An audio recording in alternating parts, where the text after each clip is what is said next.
Be me. 24 years old, warehouse logistics coordinator at a freight company in Columbus, Ohio. Not a glamorous job. I'm the guy who makes sure pallets move from point A to point B without anybody losing a finger or a shipment. I wear steel-toed boots every day and eat lunch at a folding table in a break room that smells like someone microwaved ambition out of existence circa 2011.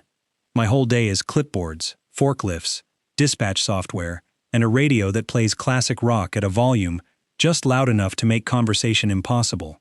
I have been doing this for 2 years since finishing community college, saving money, figuring out what comes next. I'm not miserable, I'm just not finished yet. That's an important distinction that the next part of this story requires you to understand, because the next part of this story involves Elena. Elena and I dated for 8 months during our last year of community college. She was business administration.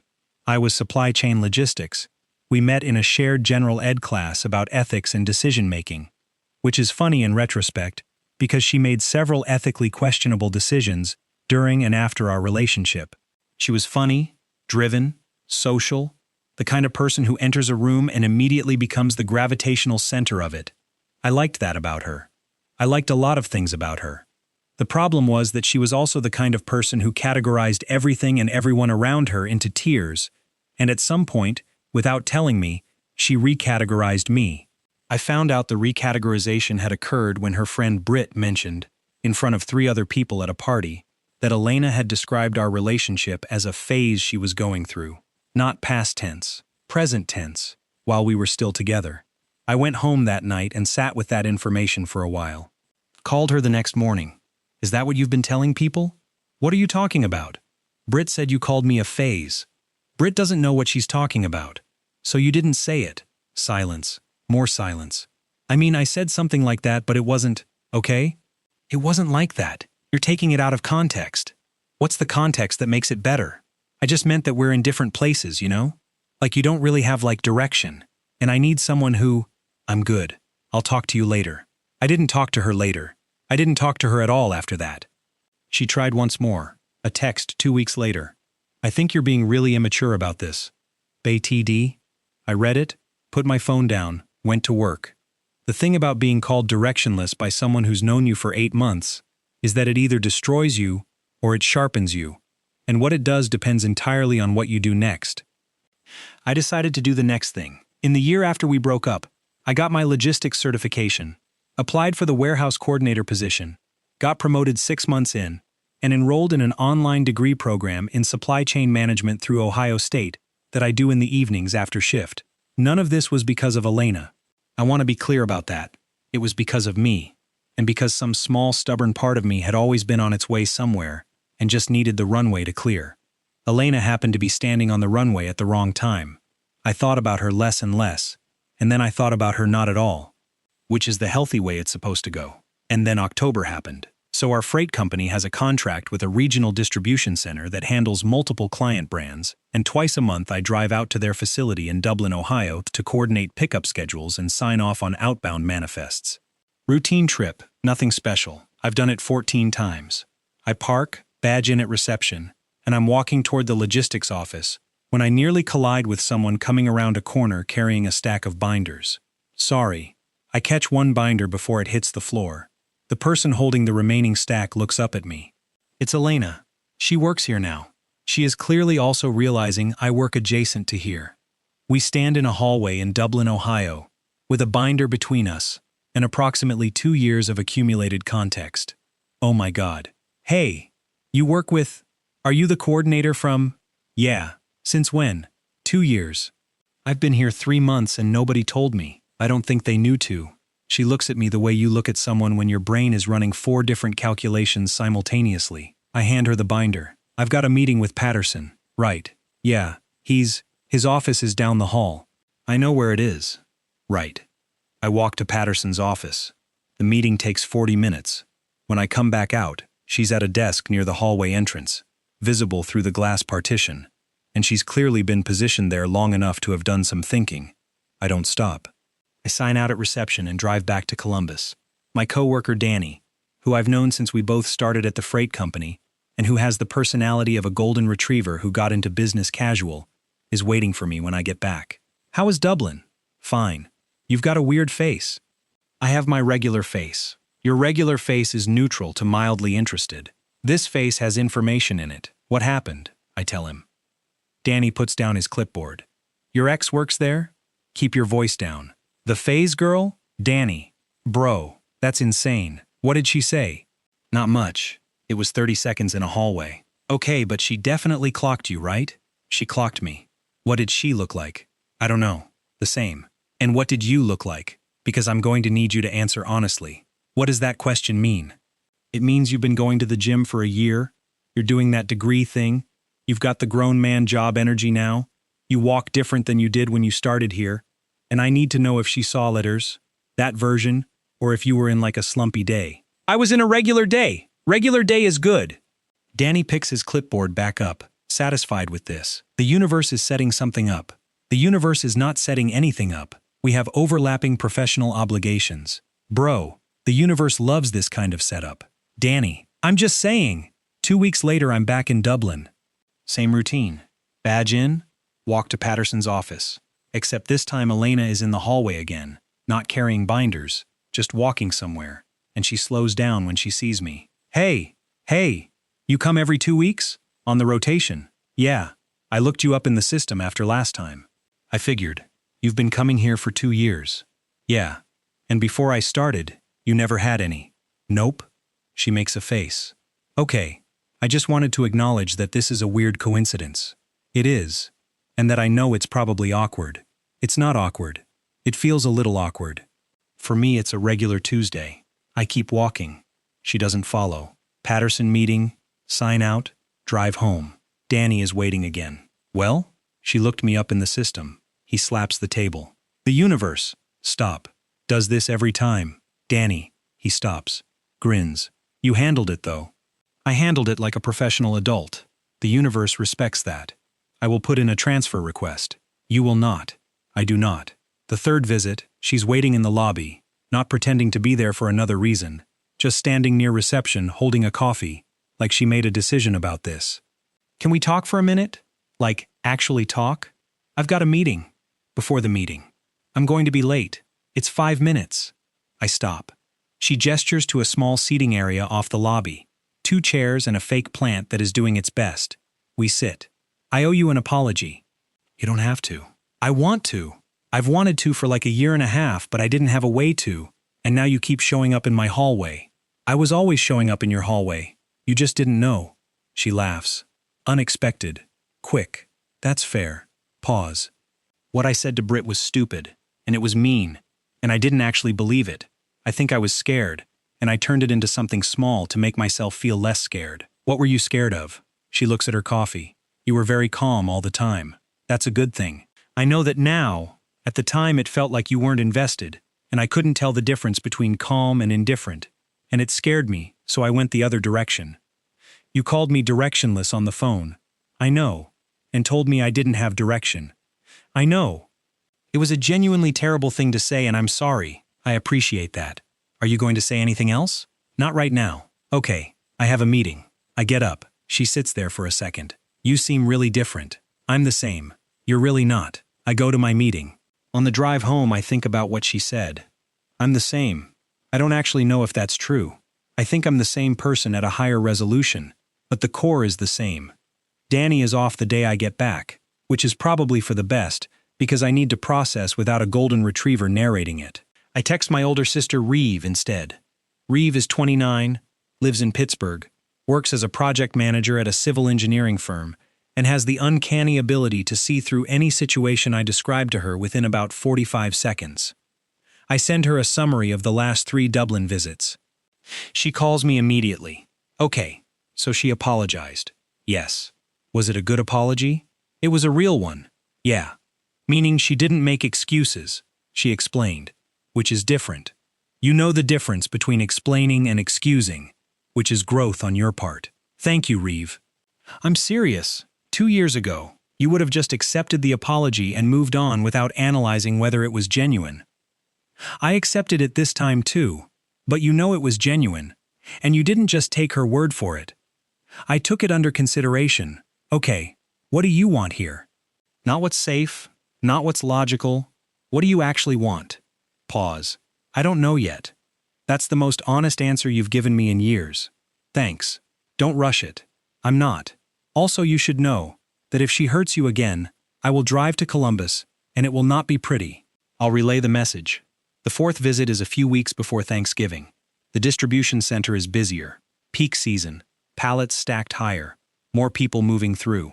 Elena is in the logistics area this time, actually working, and she spots me but doesn't come over. We do this thing that I don't know how to describe except as a professional acknowledgement that has a different layer underneath it. So nod. Then I'm in the meeting, and then I'm signing out. But at reception, she appears again. Are you busy on Saturday? Probably. Probably meaning you have plans, or probably meaning you're going to create plans. Second one. Why? Elena, I'm asking you to get coffee, not to come back from the dead. Coffee. In public.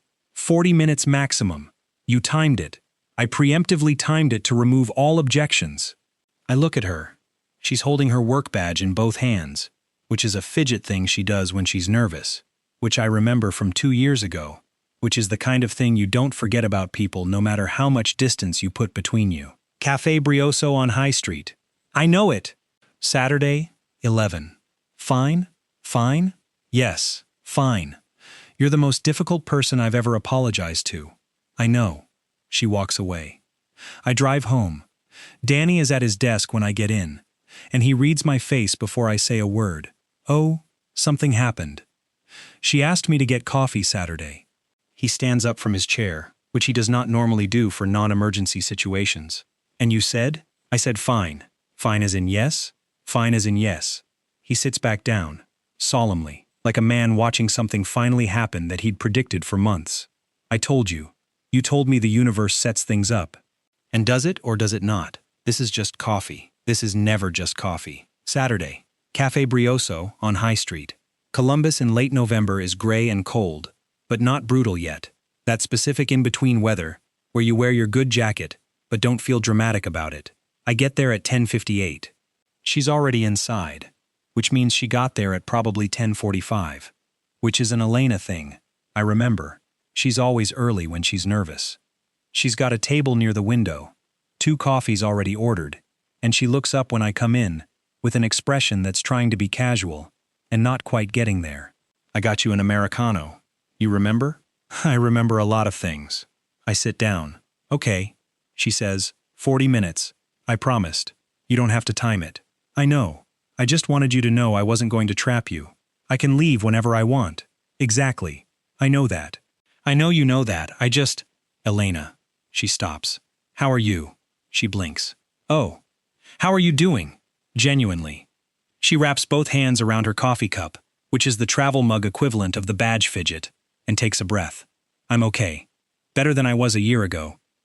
I think I made a lot of decisions that year, because I was performing a version of myself that I thought I was supposed to be, and some of those decisions were bad.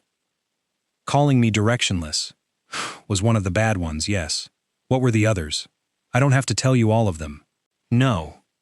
But I broke up with someone else I was dating after you, because I realized I was doing the same thing again, categorizing people instead of knowing them. That's growth. It's exhausting growth. Usually is. We sit for a second. You're doing the degree thing, she says. Ohio State. Online. Supply chain management. That's serious. I've been serious for a while. She nods slowly. I can see that. You couldn't then. No, I'm not saying that to hurt you. I know. Just acknowledging it. I know. We drink our coffee, talk about work, the industry, mutual things we know about from the overlap. She's good at her job. She always was. She has the kind of precision and organizational brain that distribution centers need. She talks about a system overhaul she's been working on for the last 6 weeks. I talk about some routing efficiency stuff we did at the freight company. It's professional and also not. It's 2 people who know each other in a way that doesn't fully switch off. 45 minutes pass. Neither of us mentions the time. I have a thing at 2, she finally says. I should head out anyway. We stand up. Outside on High Street, Columbus gray above us. This wasn't terrible, she says. High praise. I mean, I know what you mean. She smiles. The real one, which is slightly lopsided and arrives before she means it to. Same time next week? She says it like she's testing whether the question will land or not. We'll see. That's not a no. It's not a no. She walks toward her car. I walk toward mine. On the drive home, I text Reeve, had the coffee. She responds in 12 seconds. And? It was good. Good, good, or fine good. Good, good, 4 heart emojis. Then, don't rush it. I don't rush it. The next 3 Saturdays we get coffee. The second time she brings up the Brit thing without me prompting it. I called Brit after I ran into you the first time. Yeah? I told her what happened and she said, and I'm quoting directly, "You should have known that was going to come back around." Brit's not wrong. Brit is almost never wrong and it's annoying. What else did she say? She said, Elena stops, laughs quietly. She said if you're the kind of person who responds to being called directionless by getting more directed, then I let go of something good. Brit is very wise. She's going to be insufferable about this if anything happens. If anything happens, she looks at me over her coffee. I'm trying to be restrained. I can tell. Is it working? Slightly. The third Saturday we don't talk about work at all. So we talk about her family's move to Cincinnati, my sister Reeve in Pittsburgh, the specific misery of Ohio winters and why people stay anyway. I tell her about a short road trip I did last summer, solo, drove out to Hocking Hills, camped for 2 nights, came back feeling like I'd sorted out some internal filing. You did that alone? Yeah. And you liked it? I loved it. I cannot imagine going camping alone. It's actually really clarifying. There's nobody to perform for. You think I perform? I think everyone performs sometimes. She's quiet for a second. I think I used to perform more than most people. I think you're performing less now. How would you know? You've seen me 4 times in a month. I knew you for 8 months before. I have reference data. She smiles. Supply chain brain. Always. The 4th Saturday, she says, I want to tell you something, and I need you to not immediately go quiet and internal about it. I'll try. I thought about you a lot in the year after we broke up. Okay? Not in a sad way. Or not only in a sad way. More in a, I kept seeing things that I'd say something to you about if we were still talking. What kind of things? Stupid things. Like I read this article about how distribution networks adapt after supply chain shocks. And I literally thought he'd have something to say about that. And then I'd remember and feel like an idiot. I did something similar. Really, there's a whole genre of things that reminded me of you in the first 6 months. Like what? You really want the list? I really want the list. Certain organizational systems, the way specific spreadsheets are formatted, that Fleetwood Mac song you had on your playlist that I'd never heard before and then heard everywhere. Which one? The Chain. She stares at me. That's the most romantic thing you've ever said, and it's about a spreadsheet and a 1977 song. That's pretty much who I am. Yeah. She laughs until she has to put her coffee down. I miss this. I know. I missed you specifically. I know. And you're just going to sit there being calm about it. I'm calm on the outside. What's on the inside? Supply chain operations. She throws a sugar packet at me. December.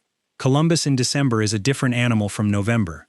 The cold gets serious, and the city strings lights everywhere, and the freight company goes into full pre-Christmas chaos mode. I'm doing extra hours. The degree coursework has a semester project due. Life is full in the good way. Elena texts on a Wednesday evening. How's the semester project going? Slowly. What's it on? Cold chain logistics optimization for pharmaceutical distribution. That sounds important. It is, actually. You could come work for us when you finish the degree. I'll keep that in mind. I'm being professional. I know. I'm networking. I know. That's all this is. Of course. 3 dots. Then, okay, it's not all this is. I'm smiling at my phone. I send back. I know. Saturday again. Café Brioso. Same table. Same window. Same Columbus gray outside. Except this time when I sit down she has something she's been holding. I got you something. It's a small paperback. The Goal, by Eliyahu Goldratt. It's a management novel about supply chain efficiency, she says, which I know sounds like the least romantic gift in the world, but there's a note in the front. I open it, her handwriting. For the most directed person I know. Sorry it took me this long to see it. I look up at her. She's watching me with the kind of careful attention that means she's been sitting with this for a while. Elena, don't get weird about it. I'm not getting weird about it. You're doing the quiet internal thing. I'm reading the note in the front of a book. I know, is it too much? It's too much, isn't it? It's perfect. She stops. Yeah?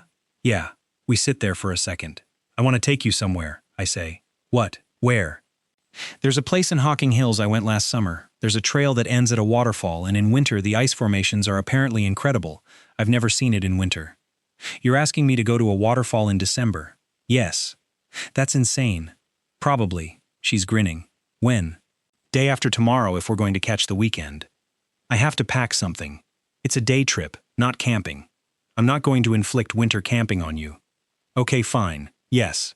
Obviously. You knew I'd say yes. I didn't know. I hoped. That's the first vulnerable thing you've said to me in months. I have a slow rate of release. I'm aware. Is that okay? She looks at me, the real smile fully deployed now. It's perfect. My face, when the girl who called me directionless and a phase watched me build an entire life and then had to come find me in Dublin, Ohio, to apologize in a lobby with a fake plant. Be me. Saturday, December, 6:47 a.m., Columbus, Ohio. Sitting in my truck outside Elena's apartment waiting for her to finish deciding which gloves to bring. She appeared at the front door 8 minutes ago, saw me already there, held up one finger, and disappeared back inside. I have not moved. I have a thermos of coffee and the quiet contentment of a man who prepared for this possibility. She comes out at 6:52. Puffy jacket, winter boots, a beanie she's pulling down over her ears as she walks, a tote bag that is almost certainly overpacked for a day trip. She gets in. Sorry, I had 2 different pairs and I didn't know which. It's fine. One pair is warmer, but the other has better grip, and I didn't know which was more important for Elena. Yeah. We're going to look at frozen waterfalls, not climb Everest. You don't know that. I do know that. She settles in, pulls the seatbelt across, then looks around my truck with the expression of someone filing information. You have a lot of stuff in here. I use this truck for work sometimes. There's a clipboard. Yes. And a binder. Yes. And what appears to be a very organized emergency kit under the back seat. First aid, jumper cables, emergency blanket, road flares. She stares at me. Who are you? A logistics coordinator. Right. That explains everything. I pull out of the lot, and we head south toward Hocking Hills, which is about an hour and 20 from Columbus, rural southeastern Ohio, where the land turns hilly and forested, and the rock formations are genuinely weird and beautiful in a way that surprises people who think of Ohio as flat. She takes the thermos when I offer it. You made coffee. It was on the way. You made extra coffee specifically because you knew I would be disorganized this early. I made extra coffee. That's the same thing. Drink the coffee, Elena. She drinks the coffee. We drive south, through the gray December morning. Light coming up slow. Fields on either side still frost white. The radio on low. She asks about the degree coursework. I ask about the system overhaul at the distribution center. We talk the way we always did, which is to say with actual content, trading real information rather than performing conversation, and this is the thing I missed most during the year we didn't talk. Not her specifically, not her face or her laugh or the specific way she organizes her thoughts when she's problem-solving. Just this, the existence of someone across from me who talks like they mean it, except it is her specifically. That's the thing I'm not quite ready to say out loud yet. Tell me about last summer, she says somewhere around Circleville. When you came out here alone. What about it? What made you decide to do it? I think about this for a second. I had a weekend with no plans, and I'd been saying for about 2 years that I wanted to see Hocking Hills, and I just stopped waiting for the right time and went. By yourself. By myself. Wasn't it lonely? The first night maybe, and then it wasn't. What changed? I realized I was good company. She laughs. That sounds arrogant. It's the opposite, actually. Most people who can't be alone haven't figured out if they like themselves yet. Pause. I couldn't be alone for a really long time after we broke up. I know. How do you know? Brit posts on Instagram. She groans. I forgot about Brit's Instagram. I didn't check it. She's in my recommendations sometimes. What did you see? That you were out a lot, with groups, for about 8 months, and then I stopped being out a lot. Yeah, because I got tired of performing. Yeah, she's quiet for a bit. I'm better at being alone now. I can tell. This feels like a weird thing to say, but I had to stop needing to be witnessed by other people all the time. That's not weird. You never needed that. I need it sometimes. I just got better at picking who She looks out the window at the passing Ohio landscape. Am I one of the who's? Currently being evaluated? Currently being... She laughs and pushes my shoulder. You're so... annoying. Driving. You were doing it on purpose. I was answering honestly. You were being deliberately evasive. I was being accurately uncertain. Same thing, not semantically. She makes a sound of exasperation and settles back into her seat, but she's smiling. We get to Hocking Hills State Park around 8:30, Old Man's Cave area first, which is the most accessible and has a trail that winds through the gorge past several rock formations before you get to the big waterfall. Parking lot is mostly empty this early. We get out into the cold air. She makes a sound that is approximately, "Oh, that's cold." December in Ohio. I live in Ohio. I know what December is. You said you wanted to see a waterfall. I want to. I'm allowed to also acknowledge the temperature. We start down the trail. She has the good grip gloves on, which she announces triumphantly within the first 2 minutes when we hit a slightly icy patch and she navigates it without issue. Grip gloves? Correct choice. Congratulations. I want that acknowledged more enthusiastically. Phenomenal glove decision. Thank you. The gorge is extraordinary in winter. The rock walls are dark and wet, and in the shadowed areas the ice has built up in formations that look like something from a different planet. Thick white columns and frozen draping sheets of ice over the sandstone faces, and the hemlocks above are heavy with snow, and the whole thing is this incredible pocket of silence and cold beauty tucked into a state that most people only think of as flat and boring. She stops talking completely about 3 minutes into the gorge, just walks and looks. I didn't know Ohio had this, she says finally. Most people don't. This is, she gestures broadly. Yeah. Why don't people talk about this? Because it requires leaving Columbus. I've lived in Ohio my entire life, and I've never been here. That's why I wanted to bring you. She glances at me with the look that's becoming familiar, the one that's trying to figure out what to do with me. We keep walking. The main waterfall is called Lower Falls, and in winter it's only partially flowing, the edges frozen into massive ice curtains, while the center still runs dark and cold down the rock face. She stands in front of it for a long time. I stand next to her. Okay, she says quietly. Yeah, I understand why you came back. It's better in winter. It's incredible in winter. There's nobody else on this section of trail, just us, and the sound of the water, and the cold. She takes a photo, then puts her phone away. Thank you for this. I wanted to show you. Why this specifically? I don't know. It felt right. You never used to say things like it felt right. I've been practicing. Practicing what? Saying things I actually mean instead of just thinking them. She looks at me. The waterfall behind her is still moving in its narrow dark strip, ice on both sides, the gorge quiet and cold. I want to say something. Okay. And I don't want you to be calm about it. I'll try. I know you're still figuring out what you want here, and I understand why, and I'm not going to push, but I need you to know that I'm not approaching this like it's a phase, or a safe thing to do, or a casual thing. Okay. I'm approaching this like you matter, like you've always mattered. And I handled that badly once, and I don't intend to do it again. Pause. That's what I wanted to say. I look at her for a second. The girl who called me directionless is standing in front of a frozen waterfall, telling me I matter. Yes. In Ohio. Yes. Is that? I'm not being calm about it. You look calm. I'm not. She searches my face. Then what are you? Trying to figure out how to say something I mean. So say it. I missed you in a specific way that I couldn't replace with anything else. And I tried, and it didn't work. And the only conclusion I can draw from that is that it was you specifically. She stares at me. That's what you had to work up to? It took me a minute. It took you months. I had to verify. You had to verify. I process carefully. Oh my God. You are the most. She stops herself, laughs, puts both gloved hands over her face for a second. Okay. I can work with verified. Good. She drops her hands. Can I hug you? Or is there a form to fill out? Come here. She walks the 2 steps, and I put my arms around her, and she buries her face in my jacket, and we stand in front of the waterfall in the cold December gorge in rural Ohio, which is not a sentence I expected to construct about my life, but here we are. Still cold, she announces from inside the jacket. Yes, I'm not complaining. I know.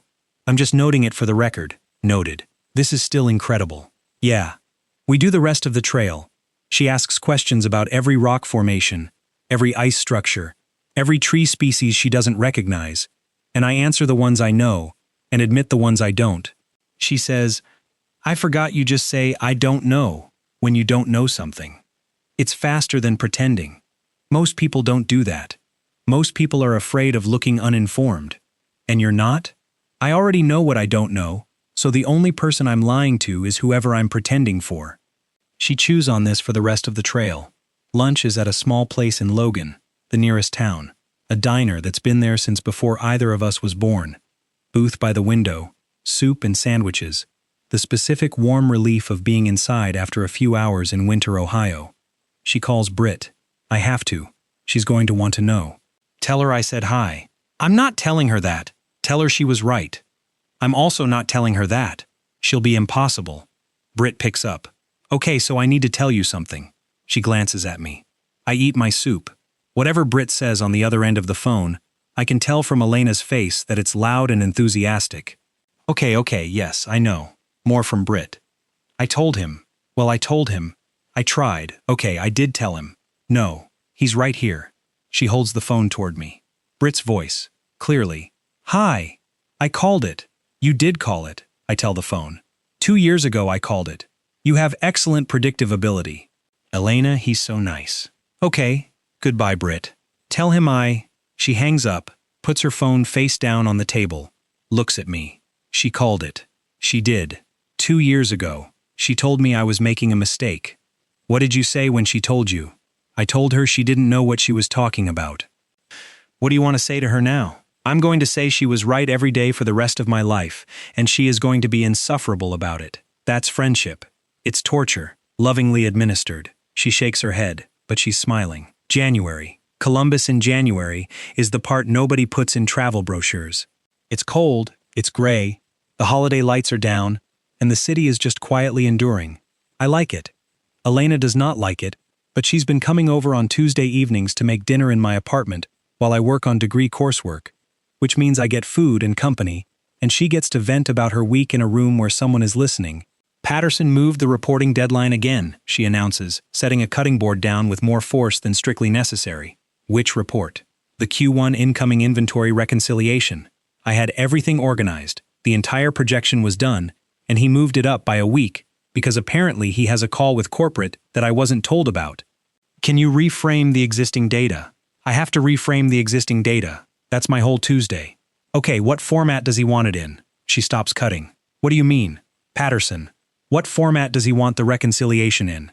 Is it the standard template, or does he want the condensed executive version? Pause. The condensed executive version. Then your projections are probably already 80% of the way there. You just need to restructure the headers and pull the variance tables to the front. She stares at me. You just solved my entire Tuesday in 30 seconds.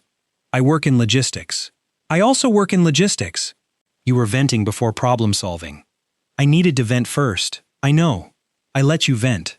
For like 45 seconds. Was that not enough? She throws a dish towel at me. I catch it. This is us. This is the texture of it. And it is extremely good. Reeve drives down from Pittsburgh in February for a long weekend. Reeve and Elena have met once before, briefly, 2 years ago, when Reeve came to Columbus for a different reason, and Elena and I were still together, and the meeting lasted approximately 11 minutes. This time I make a real dinner at my apartment, and the three of us sit at my table for 3 hours. I watch them figure each other out in real time.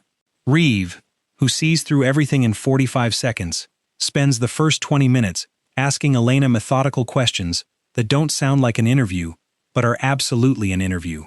Elena, who is not unobservant, figures this out around minute 15 and decides to answer in full honesty rather than perform, which is the right call. I treated him badly 2 years ago, Elena says at some point, directly to Reeve, unprompted. And I'm not asking you to excuse it. I'm just telling you that I know it, and I'm not doing that again. Reeve looks at her for a second. What changed? I figured out that I was categorizing people instead of knowing them. I categorized him as something small because it was easier than admitting I was scared. Scared of what? How calm he always was. I thought it meant he didn't care. I was wrong. Reeve nods, once, then looks at me. She's good. I know. Elena, He doesn't tell people they're good unless he thinks it. I'm learning that. His rate of release is very slow. I know. He says I'll think about it when he means yes, and probably when he means definitely, and fine when he means great. Yes. I've been decoding him for 24 years. I have resources? Elena says, gesturing at Reeve with her wine glass. You have resources, Reeve confirms. I'm sitting at my own table being decoded in real time by two people who appear to have immediately formed an alliance. I would like to note that I'm present. We know, they say, in something approaching unison. Reeve stays through Sunday. On Sunday morning, while Elena's still asleep, I'm making coffee in the kitchen, and Reeve comes in and leans on the counter and looks at me with the older sister calibration that I've been subject to my entire life. You're happy? Yeah. Not performing happy. Actually. Yeah. She's different from what I'd expect. How? I expected someone who'd be more defensive about what happened. She's not. She just owns it. She's been working on that. I can tell. Pause. She looks at you the way people look at things they almost missed. Reeve. I'm just noting it. It's early. It's 8 a.m. I've been up for 2 hours. I've done a lot of noting. I hand her a coffee. Thank you for coming down. Always. March. The semester project comes in with a distinction, which is the highest grade tier, and I get an email from the program coordinator saying my methodology section is being considered for a departmental case study. I sit with that for a moment. Then I tell Danny. Danny's response is to immediately walk across the warehouse, find the other 2 logistics guys, and announce it loudly enough that our floor supervisor hears and comes over. The floor supervisor, a 52-year-old former Marine named Walt who does not emote frequently, shakes my hand and says, "Good work." From Walt. This is approximately equivalent to a ticker tape parade. I text Elena. She calls in 30 seconds. Distinction? The highest tier? Yeah. And they're using your methodology? Considering it for a case study, it's not definite. It's definite. They don't mention it if they're not going to do it. I know how academic program coordinators work. This is definite. Okay. Callum. I love when she uses my name like that. Yeah. I'm so proud of you. Thank you. Can I take you to dinner to celebrate? Somewhere real? Not the diner? Somewhere where they have a wine list? Yeah. Friday? Friday. Okay. I'm picking the place. Okay. You're going to let me pick the place without any qualifications? I trust your taste. That's the best thing you've ever said to me. The distinction wasn't? No. The distinction is about you. I trust your taste is about me.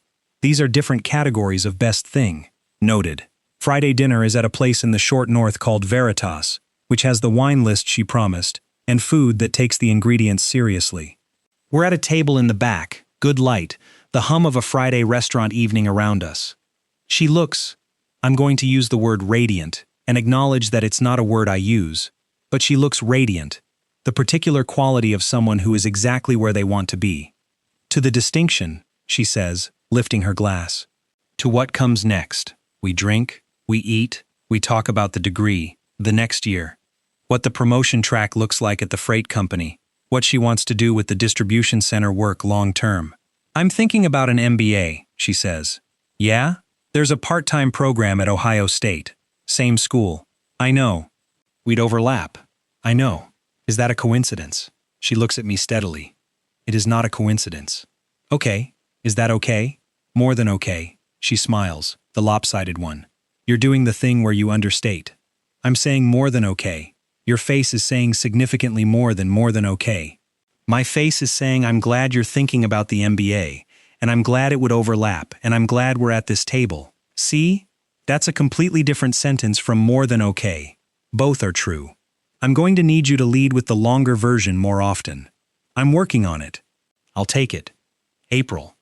The freight company promotes me to senior logistics coordinator, not because of Elena, not because of the degree, because I've been doing the work, and the work has been good, and Walt noticed, and Walt told the right people. But here's the thing about that promotion. The thing I think about on the drive home from the office where they tell me. 18 months ago, a woman told me I had no direction. She was standing on the runway, and I was trying to take off, and she looked at what I was doing and called it going nowhere. And what I did was, I cleared the runway. Not for her. Not to prove anything. Just because the direction was always there, and it needed the space to become real. And now I'm a senior logistics coordinator, with a supply chain management degree in progress, and a case study methodology, and a promotion that came from Walt, who does not give promotions for sentiment. And the woman who stood on the runway is sitting in my apartment on a Tuesday evening restructuring an inventory reconciliation report, and venting about Patterson, and making dinner with the confident ease of someone who is home. I didn't plan any of this. I just did the next thing. Danny's reaction to the promotion is again immediate and loud. The celebration this time involves actual balloons that he apparently keeps in his car for emergencies. Why do you have balloons in your car? For emergencies. What kind of emergency requires balloons? This kind. The balloons are silver and say congrats on them. Walt watches the balloon deployment from across the warehouse with an expression I can only describe as stoically amused. Elena finds out at dinner that evening. She puts down her fork, stares at me. Senior coordinator? Yeah. Today? This morning. And you've been sitting here eating pasta for 20 minutes without saying anything? I was going to tell you. When? Now. That is not an acceptable timeline for this information. I wanted to see if you'd notice I was in a good mood. Did I notice? You asked if I'd had a good day. I said yes. That was the signal? In retrospect, I could have been clearer. She shakes her head. I'm going to make you a protocol. A literal document. Events that require immediate disclosure. I would read that document. I know you would. That's why I'm going to make it. She's laughing while she says it. That the promotion sits there between us like a warm thing. I'm proud of you, she says quieter. Thank you. Not in a patronizing way. I know. You've been building this for a long time, and it's happening, and I'm glad I get to watch it happen. That's maybe the best thing anyone said to me about it. Better than Reeve? Different from Reeve. She reaches across and squeezes my hand. She told everyone I was a phase, I say. It's not mean when I say it. It's just true. She did, Elena says. And she was wrong. She was catastrophically wrong. And now she's at my table, watching the next thing happen. She holds my hand a little tighter. I get to watch every next thing, she says. If you want. I want, then you get to. She looks at me for a long moment. You know what I think about sometimes? What? The fact that you came to Dublin every 2 weeks for 2 years and I had no idea. I wasn't hiding. I know, the thought of all those trips where you were right there. Those were good trips. I got a lot of Patterson meetings done. She laughs. I love you. She says it simply, straight out, no performance. I look at her. I know. Callum, I love you too. You can't just say I know. First, I wanted you to know I knew before I said it back. Why does that make sense when you say it? Supply chain brain. I'm going to destroy your supply chain brain. You already have, somewhat. She stops, smiles. Good. So we do the rest of the evening the way we do evenings now. Which is easily, which is without performance, which is with the specific comfort of two people who have negotiated their way through some difficult history and come out knowing each other better for it. She's there when I wake up. She's there most mornings, not all mornings, but enough that my apartment has her things in it in the way apartments do when someone has decided to be somewhere. A specific mug she brought, the book she's reading on the nightstand, an unreasonable number of hair products in the bathroom that I have been told are all necessary. Every single one of these is necessary. Every single one. Do not touch them. I'm just asking. You may ask, but you may not doubt. I'm not doubting. You have a doubting look. This is my logistics face. Your logistics face is doubting my hair routine? I'm assessing the system. That's different. She squints at me. Do you want me to explain it to you? Genuinely, yes. She explains the entire hair care system. It's complex. It's sequential. And actually has a sound internal logic once you understand the goals. That's impressive, I tell her. You say that like you thought it wasn't going to be. I had no prior data. Now you have data. Now I have data. May. Reeve and her partner Marcus come down from Pittsburgh for a long weekend. We do a cookout at Danny's place because Danny has a yard and a grill and an extremely strong desire to host things. Danny, who has been a key supporting character in this entire arc, is exactly as advertised to Elena beforehand. Golden retriever in business casual. Enormous capacity for genuine enthusiasm. The person who had balloons in his car. You're exactly how he described you, Elena tells Danny within the first 10 minutes. What did he say?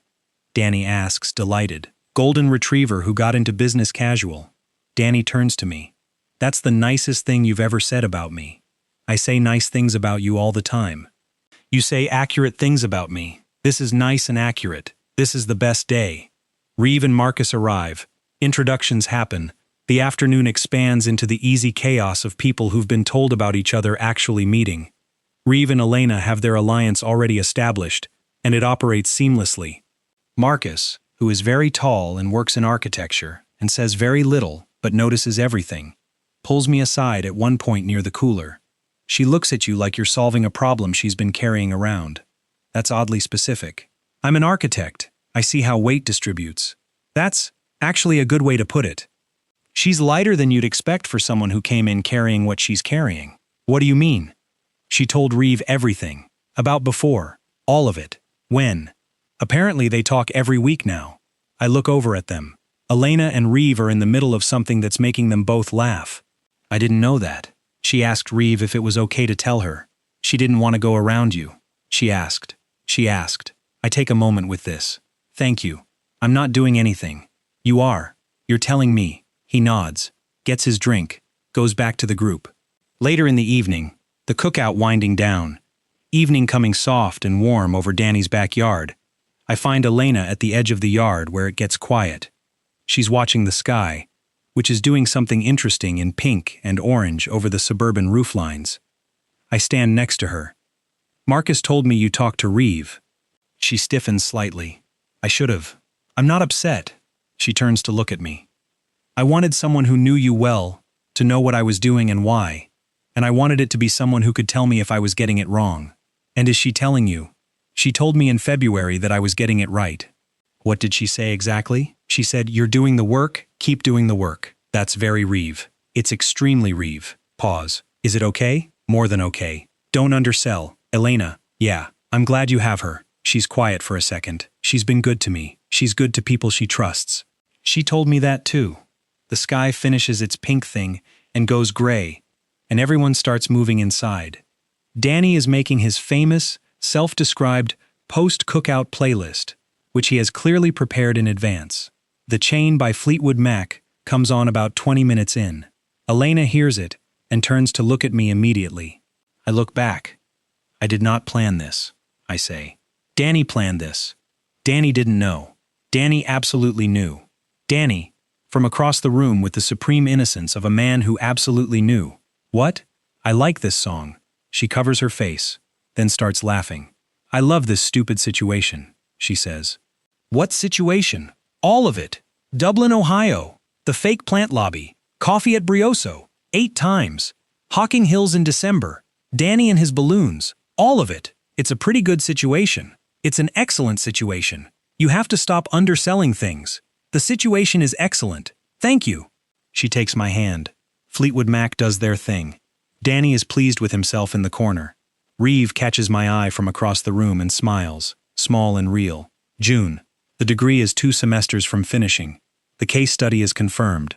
Published in the departmental quarterly. My name on it. The freight company sends me to a 2-day logistics conference in Cincinnati, where I give a brief presentation on routing efficiency to a room of about 40 people, who are all significantly older than me. I am not nervous. I was nervous about it for about 20 minutes in February, when I first found out I'd been asked to present. And then I remembered who I am, and what I've been building, and I wrote the presentation, and it was good. Afterward, in the hotel bar, a regional logistics director from a company in Indianapolis comes over and introduces himself. We talk for 40 minutes. He gives me his card. When you finish the degree, call me. I will. I mean it. We're looking for people who think the way you think. I drive back to Columbus. I call Elena. How was it? The presentation went well. How well? A regional director wants me to call him when I finish the degree. Silence. Then, Callum. Yeah. A regional director? From Indianapolis. And he sought you out? Came over to the bar. Okay. I need a moment. Take the moment. I'm taking it. Muffled sound, which I'm fairly certain is her doing a small celebration in whatever room she's in. Okay. What did you say? I said I'd call him. And you will. Yeah. You know what this means. What? She told everyone you had no direction. Yeah. And now you have a regional director handing you his card in a hotel bar in Cincinnati. Yeah, that's the next thing. It's the beginning of the next thing. I love the beginning of the next thing. I know. I love you. I love you. Say it like you mean it. I love you, Elena. Was that so hard? No. Then do it more. I'll work on frequency. Frequency and volume. I'll add it to the protocol. She laughs. I drive north on 71 toward Columbus. The Ohio sky is doing its summer thing. Big and blue and wide. I think about the warehouse in the frostlight of a November morning 2 years ago. The decision to do the next thing. The runway clearing. I think about the fake plant in the Dublin lobby. The thermos of coffee. The grip gloves. The chain on Danny's speakers. Marcus's weight distribution observation. Reeve doing the work. Patterson's reconciliation report. I think about a frozen waterfall in December, Ohio, and the 2 steps it took, and the way she came into the arms, like she was finishing a calculation she'd been running for a long time. She told everyone I was just a phase. She said it while we were still together. She thought she was describing me. She was actually describing herself. We were both in a phase that year. Hers was the one where she categorized things she was afraid of. Mine was the one where I figured out the difference between patience and paralysis and chose patience. And then the phase ended, and what was left was this, which is a summer evening on a highway, a conversation with a woman I love on the phone, a business card in my shirt pocket, and Columbus coming into view over the horizon like it always does, steady and gray and exactly right. That feeling when she told everyone you were just a phase and then had to watch you build the entire next chapter while she was standing close enough to see every page. She said I had no destination, like the road I was on didn't count. Said she needed someone going somewhere, not a man still figuring it out. So I packed what she left in the silence, and I did the next thing on the list. Turned the static into motion, and I didn't look back, I just lived. You don't have to announce yourself to be on your way somewhere. The work don't care who's watching it, just meets you there. She told everyone I was a phase, like a weather front that rolls on through. Didn't know a phase could build a life that she'd be standing next to one day too.